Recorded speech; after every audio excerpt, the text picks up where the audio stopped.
mislsiz oqshomning bu go'zalliklari.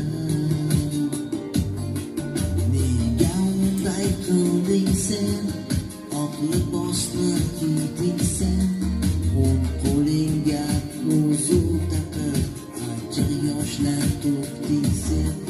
Nahotki